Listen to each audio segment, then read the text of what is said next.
Hello ವೀಕ್ಷಕರೇ, ಬನ್ನಿ ಇವತ್ತು ನಾವು ಗೋಬಿ ಪಕೋಡ ಅಥವಾ ಗೋಬಿ ಕಬಾಬ್ ಯಾವ ರೀತಿ ಮನೆಯಲ್ಲಿ ಈಸಿಯಾಗಿ ಮಾಡ್ಕೊಳ್ಳೋದು ಅಂತ ನೋಡೋಣ. ಸಾಮಾನ್ಯವಾಗಿ ಗೋಬಿ ಮಾಡೋದಕ್ಕೆ ಯಾರಿಗೂ ಹೋಟ್ಲ್ ಮತ್ತು ರೆಸ್ಟೋರೆಂಟ್ಸ್ ಸ್ಟೈಲಲ್ಲೆಲ್ಲ ಮಾಡ್ಕೊಂಡು ತಿನ್ನೋದು ಸ್ವಲ್ಪ ಕಷ್ಟ ಆಗುತ್ತೆ. ಮನೆಯಲ್ಲಿ ಈಸಿಯಾಗಿ ಇನ್ಸ್ಟೆಂಟಾಗಿ ನಿಮಗೇನಾದರೂ ಗೋಬಿ ಫ್ರೆಶ್ ಆಗಿ ಸಿಕ್ಕಿದ್ರೆ ಈ ರೀತಿ ಮನೆಯಲ್ಲೇ ಮಾಡ್ಕೋಬೋದು. ಮೊದಲಿಗೆ ನಾನು ಗೋಬಿನೆಲ್ಲ ಸಹ ಚೆನ್ನಾಗಿ ಕಟ್ ಮಾಡಿ, ಈ ಥರ ಕಾಲಿಫ್ಲವರ್ನ ಎಲ್ಲ ಸಹ ಚೆನ್ನಾಗಿ ಕಟ್ ಮಾಡಿ ನೀರಲ್ಲಿ ನೆನೆಸಬೇಕಾಗುತ್ತೆ. ಅದು ಸಹ ಉಗುರು ಬೆಚ್ಚಗಿರೋ ನೀರಲ್ಲಿ ಚೆನ್ನಾಗಿ ನೆನೆಸಬೇಕಾಗುತ್ತೆ.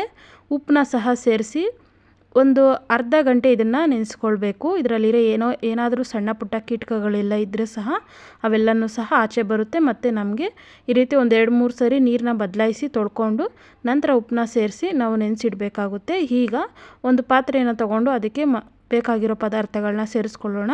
ಕಾರ್ನ್ಫ್ಲೋರ್ 1 ಟೇಬಲ್ ಸ್ಪೂನ್ ಹಾಗೂ ಅಕ್ಕಿ ಹಸಿಟ್ಟು 1 ಟೇಬಲ್ ಸ್ಪೂನು.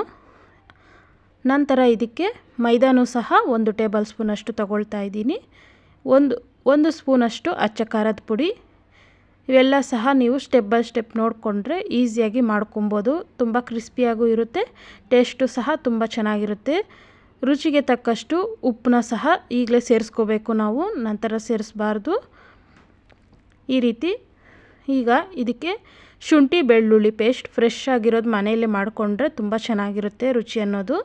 ಆಚೆ ಪ್ಯಾಕೆಟ್ಗಿಂತ ಈ ರೀತಿ ಮನೆಯಲ್ಲೇ ಮಾಡಿಕೊಂಡ್ರೆ ತುಂಬ ಒಳ್ಳೆಯದು. 1-2 ಟೇಬಲ್ ಸ್ಪೂನಷ್ಟು ನಾನಿಲ್ಲಿ ಶುಂಠಿ ಬೆಳ್ಳುಳ್ಳಿ ಪೇಸ್ಟ್ನ ಸೇರಿಸಿದ್ದೀನಿ. ಅರಿಶಿಣ ಪುಡಿ ಒಂದು ಅರ್ಧ ಟೇಬಲ್ ಸ್ಪೂನಷ್ಟು ಸಾಕು ನಮಗೆ. ಮೊಸರು 1-2 ಟೇಬಲ್ ಸ್ಪೂನಷ್ಟು.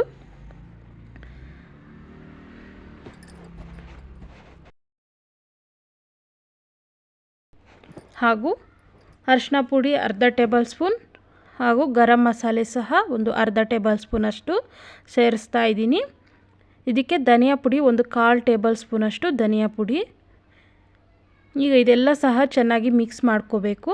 2 ಟೇಬಲ್ ಸ್ಪೂನಷ್ಟು ನೀರನ್ನ ಸೇರಿಸ್ಕೊಂಡು ಚೆನ್ನಾಗಿ ಇದನ್ನೆಲ್ಲ ಸಹ ಚೆನ್ನಾಗಿ ಮಿಕ್ಸ್ ಮಾಡ್ಕೋಬೇಕು. ಉಂಡೆ ಇಲ್ಲದ ಹಾಗೆ ಚೆನ್ನಾಗಿ ಕಲಿಸ್ಕೋಬೇಕು. ಕಡಲೆ ಹಸಿಟ್ಟು ಬೇಕಂದರೆ ಅದನ್ನು ಸಹ 1 ಟೇಬಲ್ ಸ್ಪೂನಷ್ಟು ಸೇರಿಸ್ಕೋಬೋದು. ರುಚಿ ಅನ್ನೋದು ತುಂಬ ಚೆನ್ನಾಗಿರುತ್ತೆ. ನೋಡಿದ್ರಲ್ಲ, ಈ ರೀತಿ ಉಂಡೆ ಇಲ್ಲದಾಗೆ ತುಂಬ ಸ್ಮೂತಾಗಿ ಈ ರೀತಿ ಗ್ರೇವಿ ಥರ ಕಲಿಸ್ಕೋಬೇಕಾಗುತ್ತೆ. ಗ್ರೇವಿ ಕ್ವಾಂಟಿಟಿ ಆದರೆ ನಮಗೆ ಸಾಕಾಗುತ್ತೆ. ಈಗ ಇದಕ್ಕೆ ಕಟ್ ಮಾಡಿರೋಂತಹ ಗೋಬಿ ಎಲ್ಲನೂ ಸಹ ಸೇರಿಸಿ ಚೆನ್ನಾಗಿ ಎಲ್ಲ ಮೂಲೆಗೂ ಸಹ ಎಲ್ಲ ಭಾಗಕ್ಕೂ ಸಹ ಮಸಾಲೆ ಅಂಟೋ ರೀತಿ ನಾವು ಇದನ್ನು ಮಿಕ್ಸ್ ಮಾಡ್ಕೋಬೇಕಾಗುತ್ತೆ.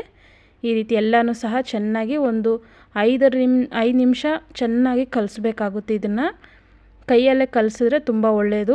ಸ್ಪೂನಲ್ಲೆಲ್ಲ ಕಲಿಸಿದ್ರೆ ಇದಕ್ಕೆ ಮಸಾಲೆ ಅನ್ನೋದು ಸ್ವಲ್ಪ ಹಿಡಿಯೋದಿಲ್ಲ. ಅದಕ್ಕೋಸ್ಕರ ಆದಷ್ಟು ಕೈಯಲ್ಲೇ ಕಲಿಸಿದ್ರೆ ತುಂಬ ಒಳ್ಳೆಯದು. ಕೈನ ಶುದ್ಧವಾಗಿ ತೊಳ್ಕೊಂಡು ಮಾಡಿದ್ರೆ ಸಾಕಾಗುತ್ತೆ. ನೋಡಿದ್ರಲ್ಲ, ಈ ರೀತಿ ಮಸಾಲೆ ಎಲ್ಲ ಆದಷ್ಟು ಎಲ್ಲದೂ ಕಡೆನೂ ಅಂಟಬೇಕು. ಇದು ಸಾಮಾನ್ಯವಾಗಿ ಬೇಗ ಮಸಾಲೆ ಪದಾರ್ಥಗಳು ಸೇರೋದಿಲ್ಲ. ಕೆಲವೊಂದು ಮೂಲೆಗಳಲ್ಲಿ ಹಾಗೇ ಇರುತ್ತೆ, ವೈಟಾಗಿ ನೋಡ್ಬೋದು ನೀವೆಲ್ಲನೂ ಸಹ. ಅದಕ್ಕೋಸ್ಕರ ನಾನು ಕೈಯಲ್ಲಿ ಕಲಿಸ್ರಿ ಅಂತ ಹೇಳಿದ್ದೀನಿ. ಈ ರೀತಿ ಇದನ್ನೆಲ್ಲ ಸಹ ಕಲಸಿದ್ದಾದಮೇಲೆ ಚೆನ್ನಾಗಿ ಇದೇ ಪಾತ್ರೆಯಲ್ಲಿ ಪ್ಲೇಟ್ನ ಮುಚ್ಚಿ ಒಂದು 5 ನಿಮಿಷ ಬಿಟ್ಟರೆ ನಮಗೆ ಖಾರ ಮತ್ತು ಉಪ್ಪು ಎಲ್ಲ ಸಹ ಅದಕ್ಕೆ ಅಂಟ್ಕೊಳ್ಳುತ್ತೆ. ನಂತರ ನಾವು ಡೈರೆಕ್ಟಾಗಿ ಎಣ್ಣೆಯಲ್ಲಿ ಫ್ರೈ ಮಾಡಿಕೊಂಡ್ರೆ ಸಾಕಾಗುತ್ತೆ. ಈ ರೀತಿ ಚೆನ್ನಾಗಿ ನಾನು ಪ್ಲೇಟ್ನ ಮುಚ್ಚಿಡ್ತಾ ಇದ್ದೀನಿ. ಈಗ ಇದು ಮುಗ್ದಿದೆ ನಮಗೆ. ಇದನ್ನು ಇನ್ನೇನು ಸೇರಿಸೋದು ಬೇಕಾಗಿಲ್ಲ. ಸ್ಟವ್ ಅಂಟಿಸ್ಕೊಂಡು ಒಂದು ಬಾಣಲಿನ ಇಟ್ಟು ಅದು ಸ್ವಲ್ಪ ಬಿಸಿ ತೇವಾಂಶ ಏನಾದರೂ ಇದ್ದರೆ ಅದೆಲ್ಲ ಹೋದ್ಮೇಲೆ ಇದಕ್ಕೆ ಒಂದು 1/4 ಲೀಟ್ರಷ್ಟು 200-250 ml ಅಷ್ಟು ಎಣ್ಣೆನ ಸೇರಿಸ್ಕೋಬೇಕು. ಎಣ್ಣೆ ಬಿಸಿ ಆದಮೇಲೆ ಇದಕ್ಕೆ ನಾವು ಕಲಸಿರೋಂಥ ಗೋಬಿನ ಸೇರಿಸ್ಬಿಟ್ಟು ಫ್ರೈ ಮಾಡ್ಕೋಬೇಕಾಗುತ್ತೆ. ನೋಡಿದ್ರಲ್ಲ, ನಮಗೆ ಎಣ್ಣೆ ಕಾಯೋದಕ್ಕೆ 1-2-3 ನಿಮಿಷ ಬೇಕಾಗುತ್ತೆ. ಮಂದ ಉರಿ ಇಟ್ಟರೆ ಆದಷ್ಟು ಮಂದ ಉರಿ ಇಡಬೇಡಿ, ಮೀಡಿಯಮ್ ಉರಿಯಲ್ಲಿ ನಾವು ಇದನ್ನು ಮಾಡ್ಕೊಬೇಕಾಗುತ್ತೆ. ತುಂಬ ಮಂದ ಇಟ್ರಿ ಅಂದರೆ ನಮಗೆ ಅದು ತುಂಬ ಕಂದು ಬಣ್ಣ ಬರುತ್ತೆ. ಆಗ ಟೇಸ್ಟ್ ಅನ್ನೋದು ನಮಗೆ ಡಿಫ್ರೆಂಟಾಗಿರುತ್ತೆ. ಅದಕ್ಕೋಸ್ಕರ ಈಗ ಎಣ್ಣೆ ನಮಗೆ ಕಾದಿದೆ. ನೀವು ನೋಡ್ಬೋದು, ನಾನು ಎಣ್ಣೆಯಲ್ಲಿ ಈ ರೀತಿ ನಾನು ತೋರಿಸಿರೋ ರೀತಿ ಸಹ ನೀವು ಬಿಡಬೇಕಾಗುತ್ತೆ. ಎಲ್ಲ ಒಂದೇ ಸಲ ಬಿಟ್ಟರೆ ಅದು ಒಂದಕ್ಕೊಂದು ಅಂಟ್ಕೊಳ್ಳುತ್ತೆ. ನಮಗೆ ಅಷ್ಟು ಫಿನಿಶಿಂಗ್ ಮತ್ತು ಸಪ್ರೇಟ್ ಬರೋದಿಲ್ಲ. ಎಲ್ಲ ಸಹ ಜಾಯಿಂಟ್ ಆಗೋಗ್ಬಿಡುತ್ತೆ. ಈ ರೀತಿ ಒಂದೊಂದೇ ಬಿಟ್ಕೋಬೇಕು. ಎಣ್ಣೆ ಅನ್ನೋದು ಚೆನ್ನಾಗಿ ಕಾಯಬೇಕು, ಅಂದರೆ ತುಂಬ ಡೀಪ್ ಫ್ರೈ ಮಾಡಬಾರ್ದು.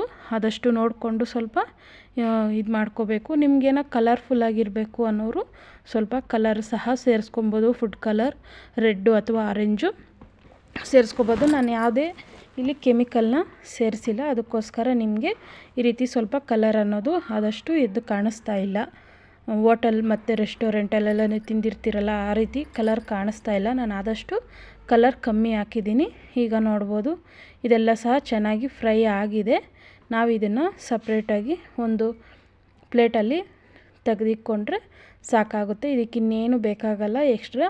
ನಮಗೇನಾದರೂ ಟೊಮೊಟೊ ಸಾಸ್ ಒಂದಿದ್ದರೆ ಸಾಕು, ಇದನ್ನು ಡಿಪ್ ಮಾಡ್ಕೊಂಡು ತಿನ್ನೋದಕ್ಕೆ ರುಚಿ ಅನ್ನೋದು ತುಂಬ ಚೆನ್ನಾಗಿರುತ್ತೆ. ಹೆಲ್ದಿಯಾಗೂ ಇರುತ್ತೆ ಮತ್ತು ನಮಗೆ ಯಾವುದೇ ರೀತಿ ಕೆಮಿಕಲ್ ಇಲ್ಲದೆ ಇರೋದರಿಂದ ಏನೂ ಭಯ ಬೀಳೋ ಹಾಗಿಲ್ಲ. ಮಕ್ಕಳು ದೊಡ್ಡವರು ಎಲ್ಲರಿಗೂ ಸಹ ಇದನ್ನು ಮಾಡಿ ಕೊಡ್ಬೋದು. ನೋಡಿದ್ರಲ್ಲ ವೀಕ್ಷಕರೇ, ಎಷ್ಟು ಈಸಿಯಾಗಿ ಮನೆಯಲ್ಲೇ ಮಾಡ್ಬೋದು. ಗೋಬಿ ಪಕೋಡ ಅಥವಾ ಗೋಬಿ ಕಬಾಬ್ ಎಷ್ಟು ರುಚಿಯಾಗಿರುತ್ತೆ, ಸ್ವಾದಿಷ್ಟವಾಗಿರುತ್ತೆ.